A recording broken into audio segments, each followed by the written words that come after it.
Dhe do na mundsojnë një ambient më të madh, kushte më të mira. Vështirësitë e një palestre të vogël dhe pa kushte nuk e kanë penguar Florence Çelën, por edhe të rinj të cilët stërviten atje për të marrë rezultate të larta. Bejken Çela është kampion Shqipërie të moshat 15 vjeçar. Është i padiskutueshëm si kampion, se ka stërvit deri i vogël, për moshën e vet nuk e arri asnjë domethënë në Shqipëri. Konkuron po prap me Brandon, me shokun e ekipit vet. Brandon vjen nga Mamurës, sakrifikon që vjen këtu. Se bën rreth 20 km rrugë. Brandon, sa vjeç je? 11. Për sa kohë që ke filluar këtë sport? Bëj 2 vite të shte. Shkove janë çdo ditë? Po.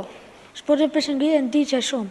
Edhe pata që me fillu, edhe kam fillu në 2021.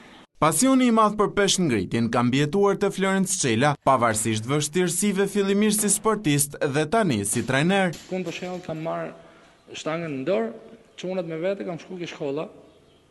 Edhe i kam thënë çunave, bëni shtangë këtu që të afrohen. Edhe u afroheshin këto çunat. Shkova te një shkollë të Mamurës. U afroheshin gjithë. Në atë moment u afroheshin gjithë kishin qejf që me kap ke një shtangën. Nga ato gjithë masanai 1-2-3 thanë, ku është palestra do marr. Këtë duhet me bë.